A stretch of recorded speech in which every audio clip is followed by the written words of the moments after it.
ಸ್ವಲ್ಪ ನೀವು ನಿಮ್ಮ ಸಂಘಟನೆ ಎಲ್ಲ ನಮಗೆ ಸಾಥ್ ಕೊಡಬೇಕು ಅಂತ ಮೇಡಮ್ ಅವರು ಒಂದು ತಿಂಗಳು ಮುಂಚೆ ಫೋನ್ ಮಾಡಿದ್ರು. ಇಲ್ಲ ಮೇಡಮ್, ನಾನು ಒಂದು 2-3 ದಿವಸ ಬಿಟ್ಟು ಮಾಡ್ತೀನಿ ನಿಮ್ಮ ಫೋನ್ ಅಂದ್ಬಿಟ್ಟು ನಾನು ಎನ್ಕ್ವೈರಿ ಮಾಡ್ತೀನಿ. ಎಲ್ಲ ಬಿ ಒ ಮೇಡಮ್ ಇದ್ದರು. ಅವಾಗ ಫೋನ್ ಮಾಡಿದ್ರೆ ಬಿ ಒ ಮೇಡಮ್ ಇಲ್ಲ, ನಮ್ಮ ವ್ಯಾಪ್ತಿ ಬರೋಲ್ಲ ಇದು, ನೀವು ಬಾಯ್ಸ್ ಕಾಲೇಜ್ ಹೆಡ್ ಮಾಸ್ಟ್ರಿಗೆ ಮಾತಾಡಿದ್ವಿ ಅಂತೇಳಿ. ನಾನು ಬಾಯ್ಸ್ ಕಾಲೇಜ್ ಹೆಡ್ ಮಾಸ್ಟ್ರಿಗೆ ಮಾತಾಡಿದೆ. ಅವರಿಲ್ಲ ಸರ್, ನಮಗೇನು ಗೊತ್ತಿಲ್ಲ ಅಂತ. ಮತ್ತು ಎಲ್ಲರಿಗೂ ಮಾತಾಡಿ ಎಲ್ಲರಿಗೂ ಇದು ಮಾಡಿ ಇನ್ಕ್ವೈರಿ ಮಾಡಿದ್ರೆ ಇದು ಇಲೀಗಲ್ ಆಗಿ ಕಾರ್ಯ ನಡೀತಾ ಇದೆ. ಅವ್ರು ಏನಾರ ಮಾಡ್ಕೊಳ್ಳಿ, ಅವ್ರ ಬಿಸ್ನೆಸ್ಸು. ನಮಗೇನು ತೊಂದರೆ, ನಮಗೇನು ಇದೆ ಅಂದರೆ 60 ಮಕ್ಕಳು ಭವಿಷ್ಯ ಹಾಳಾಗುತ್ತೆ. ಅವ್ರ ಬಿಸ್ನೆಸ್ ಈಗ ಏನೇನದ್ರಲ್ಲಿ ಬಿಸ್ನೆಸ್ ಮಾಡ್ತಾ ಇದ್ದಾರೆ ಜನ. ನಮ್ದೇನಂದರೆ 60 ಜನ ಮಕ್ಕಳನ್ನ ಭವಿಷ್ಯ ಹಾಳಾಗತ್ತೆ ಅಂತ ನಾನು ಮೇಡಮ್ ಅವ್ರಿಗೆ ನಮ್ಮನ್ನೇ ಹೇಳಿದೆ. ಮೇಡಮ್, ನಮ್ಮ ಸಂಘಟನೆ ನಾನು ಎಂಕ್ವೈರಿ ಮಾಡಿದ್ದೀನಿ, ಇದು ಇಲೀಗಲ್, ಇದು ಇಲೀಗಲ್ ಏನಿಲ್ಲ. ಇಲ್ಲಿಲ್ಲ ಕೈವಾರದಲ್ಲಿ ಒಂದು AP ಅಕಾಡೆಮಿ ಅಂತ ಅವ್ರು ಏನೋ ಡಿವೈಡ್ ಆಗಿದ್ದಾರಂತೆ.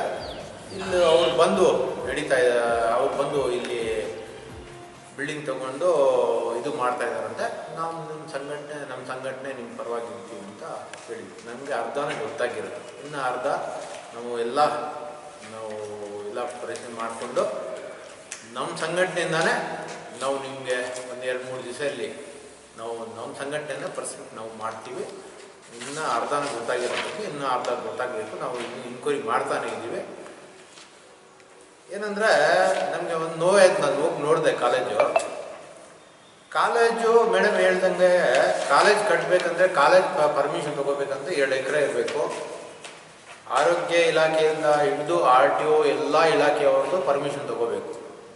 ನೀವು ಯೋಚನೆ ಮಾಡಿ, ಮಾಧ್ಯಮ ಮಿತ್ರರು, ಒಂದು ಬಾಲ್ ಮೇಲ್ಗಡೆ ಕಾಲೇಜ್ ನಡೀತಾ ಇದ್ರಂದರೆ ಆ ಕಾಲೇಜ್ ಹೆಂಗಿರುತ್ತೆ, ಆ ಮಕ್ಕಳ ಭವಿಷ್ಯ ಏನಾಗುತ್ತೆ, ನೀವು ಸ್ವಲ್ಪ ಯೋಚನೆ ಮಾಡಿ.